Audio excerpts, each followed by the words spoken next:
Ah, Siri, you seem to behave even more weirdly than usual, being triggered when I'm reading stories with my kids without me saying the trigger phrase or anything like it. And when you used to be really specific to the closest device, you now get triggered all over the place. My Apple Watch, my 13 mini, my HomePod mini, and even my wife's iPhone 12 mini too. I'm not actually going to say the phrase for fear of the whole household being triggered. Last night it even got triggered when my wife and I were watching a TV show and it started spouting nonsense about something or other, and when the HomePod mini asked if we wanted to know more, we both shouted no, and that was the end of it. But is this happening to you too? I'm curious. Drop me a note in the comments or email me if you've experienced something similar.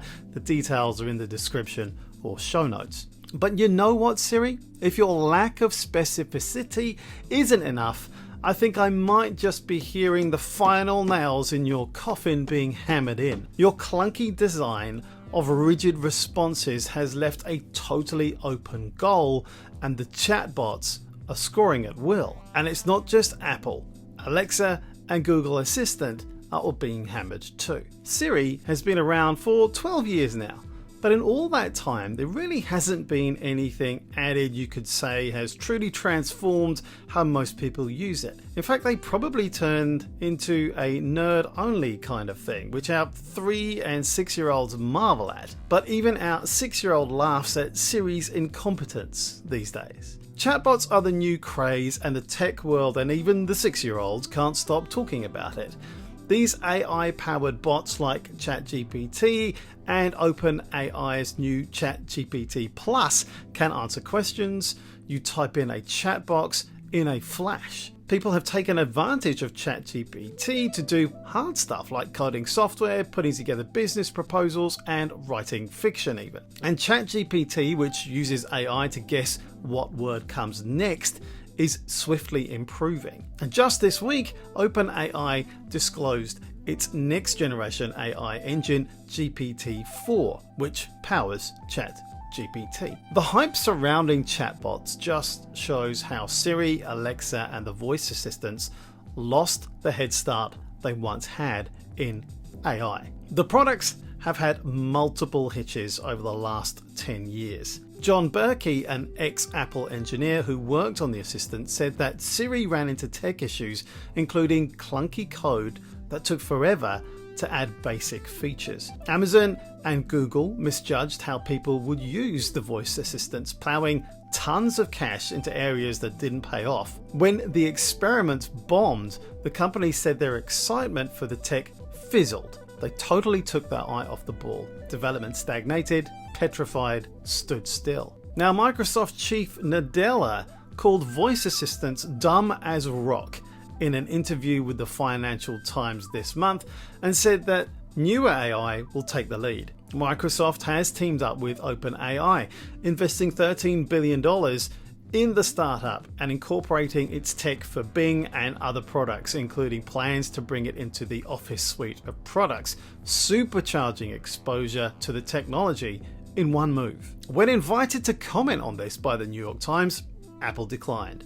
Google declared that they were devoted to providing an awesome virtual assistant to help people on their phones, in the house, and in their cars, but it was pretty notable that the demo of their product Bard pretty much flopped. Amazon revealed a 30% rise in customer involvement with Alexa around the world over the last year, and was optimistic about its mission to create first-class AI. They didn't say how, they didn't say when. So, why do Alexa, Google Assistant, and Siri seem so old-fashioned, antiquated, and clunky when compared to this new generation of AI products? It's worth thinking about just how they are built and trained to get a flavour of just how much work most of the big tech players have ahead of them. The new generation chatbots are driven by large language models. These are systems taught to recognize and create text from gigantic data sets taken from the web. They can then come up with words to complete a sentence. Siri, Alexa, and Google Assistant are basically command and control systems. They can understand a limited list of questions and requests like, what's the weather like in Los Angeles?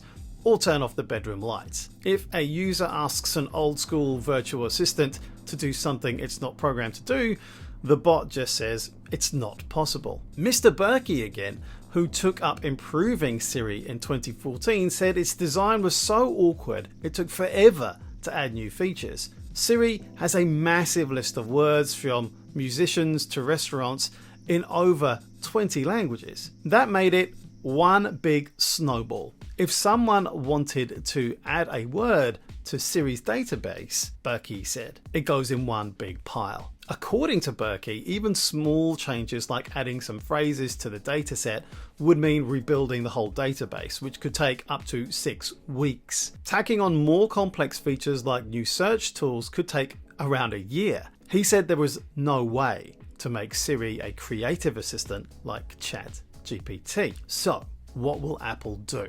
And what about Amazon and Google, who are also scrambling to respond? The New York Times reports that at Apple's headquarters last month, the company held its annual AI Summit, an internal event for employees to learn about its large language models and other AI tools. Sources have reported that engineers, which include members of the Siri team, have been conducting language generating tests every week. AI professionals have predicted that in the future, the technologies of chatbots and voice assistants will combine. This means people will be able to control the chatbots through voice commands, and those who use products of Apple, Amazon and Google will be able to ask the virtual assistants to help them with their jobs, not only tasks like checking the weather. Aravind Srinivas, the founder of Perplexity, an AI startup featuring a chatbot-powered search engine, declared that these products had not been successful in the past as there was no human-level dialogue capabilities. But now we do have them. I started this segment by saying I could hear the nails being hammered into the coffin of Siri, but actually I can't, because I have little idea what Apple are going to do with Siri in the face of this AI onslaught. Though 9to5Mac are reporting that in the latest tvOS 16.4 beta, Apple has enabled a new framework for Siri natural language generation capabilities. As it currently stands, Apple is only using natural language generation for telling jokes with Siri on Apple TV. The company is experimenting with how language generation could be used for timers as well. I think this is all still leaving Apple looking pretty vulnerable. Let me know what you think Apple should do here. I'd love to hear your thoughts or any tips you might have. Drop me a comment on YouTube if you've watched here, or over on my Substack page. The links to both are in the show notes.